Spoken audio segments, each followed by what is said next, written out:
Kayam, CNN national security analyst, is joining us as well. Julia, I mean, it's kind of the left side of your screen. I mean, it's kind of a remarkable shot. A gate to Columbia. You see some protesters. I don't know if they're students or not, who are on the outside.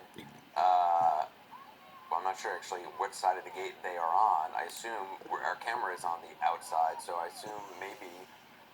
I don't know where they are, but. 6:52 p.m. Still the 30th of April, 2024. CNN doing the Columbia. This is so. I've been on the phone with people at Columbia. I've got family ties to it. I know people that are working for the university. This is in an odd way. It's an odd way to describe it. This is a bit of a de-escalation, given the escalation that happened, which is to tell the students to disperse first. This is the difference in what we saw 2 weeks ago. What the police need to do in all these situations, if they are used, which I have been saying for the last 2 weeks is a last resort, which is the case here, is you got to give these students an off-ramp. And it looks like that is actually what happened. They are off the campus, and now they are in public property in which this kind of behavior, if it's disruptive, will be arrested. And you get the pool of people that the police are going to arrest on campus to be relatively small. And I think that's what you, at least from the pictures and what our reporters are saying, that is what you have. None of this is good or bad, but just in the pool of bad things that could happen. Julia, sorry, let me just jump in. I just got a clarification that the shot on the left is actually at City College. That's not a Columbia gate. Oh, so okay. That's where the confusion is. Yeah, I didn't recognize it. So that is at City College, which is about 20 blocks north from the Columbia gate. This is the dynamics of what we're experiencing now, which is, of course, all these schools are feeding off of each other, or the students are. So, of course, especially in New York, students or other campuses are going to have to pay notice. I want to do some good news here, because this is stressful, and you do worry about whatever you think about these kids or these students. No one wants them dead or violence to happen. And that is, as a parent, I'm saying that. As a parent of college students, I'm saying that. This protest, however, became a trespass and a criminal trespass. That is not appropriate. The college gave many off-ramps and now is resorting to this. In the good news phase, I just have to say we are seeing, as I've been reporting for the last week on sort of what's happening at these colleges and universities, there's actually is tremendous de-escalation going on throughout the nation. So Columbia remains an outlier. The people, and so hopefully they can de-escalate this. But we do know that when colleges and universities are giving students off-ramps and engaging, they've de-escalated it. You look at the Wesleyans, the Browns, the Northwesterns, others. And so as a national phenomenon, we are looking at a sort of the attempt to isolate the problem at Columbia, and then for the non-students, which it seems to me schools have got to get better about access control. It's ridiculous that you have so many non-students able to penetrate these colleges and universities if they're under this threat environment, and to arrest those. But I don't love any of this, but in terms of what I like, what I'm seeing, they started with de-escalation, dispersed. You saw students dispersing. They did not want to get arrested. And now you've limited the pool of people or students or non-students that the police have to interact with. It's in my world, you're just looking for better news over bad news. And so far, the dispersal of this is going as we would anticipate, which is sort of a do not escalate too soon. This is what the police did a couple weeks ago, and we're seeing a sort of lessons learned. Now we can figure out how everyone got themselves into this position another time, but nobody needs to get hurt tonight. That's the most important thing. I say that as a security analyst and as a mother. And so hopefully we will continue to see this. It is remarkable, just the reports of the number of non-students who have been arrested and who have been involved in these demonstrations.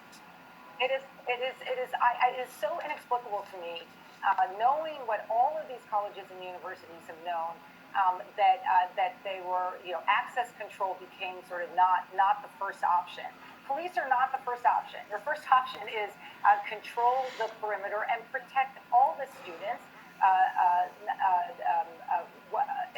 particular students who aren't engaged with this at all, right? We're in finals, we have graduations coming up.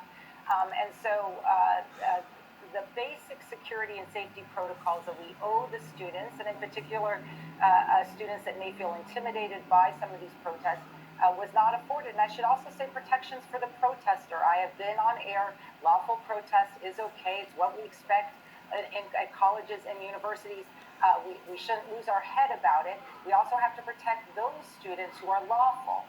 This overnight got escalated, and the goal is to de-escalate it, and it's the responsibility of everyone that's the primary goal. Let's check in with Miguel Marquez, who's been outside monitoring police activity. Miguel, what are you seeing? Where are you, and what are you seeing?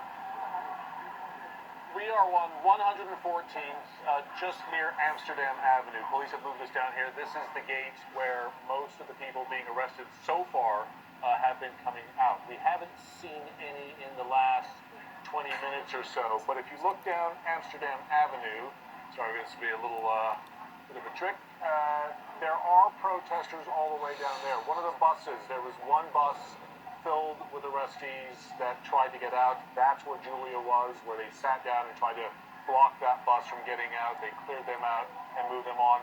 Another bus then went up Amsterdam Avenue, and that's where the gate on Amsterdam Avenue is, and Hamilton Hall is just up. I'm going to step in front of the camera. It's just up that way on Amsterdam Avenue, and that's where most of the activity on that side of campus is. Down here, we still see buses that are waiting for more people who have been arrested to be picked up. You know, this comes at the worst time for Columbia. It was very clear they wanted to move this out. They had just finished their last day of classes. They're in the middle of finals, and commencement is in a couple of weeks. And as you know, that entire area where the encampment was and the entire central lawn of Columbia University is set up for a massive commencement. Many of the people graduating this year, the administration's pointed out, didn't have their high school graduations because of the pandemic, so they just really did not want to allow this to happen. And you know, tonight, so far, while we hear chanting up and down the streets, and if you can look at Ken, if you move across to the buildings over here, you can see the number of police officers who are still remain at the doors of every single one of the buildings along 114th, because people are chanting, people are upset along this corridor, and lots of students in these buildings, and they are chanting their displeasure with what's happening here. Hold on one second.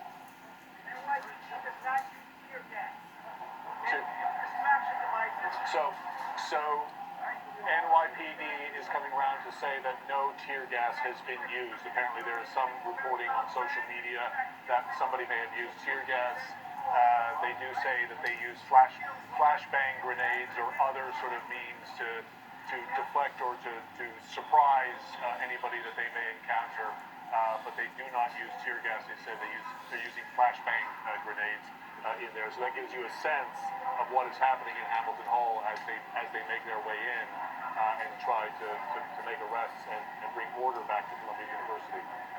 Miguel, we are staying on the story as it develops throughout the night. Right now, I want to hand things over to my colleague, John Berman. Thank you so much, Anderson. And on your screen right now, you can see what we've been watching develop over the last hour or so. Police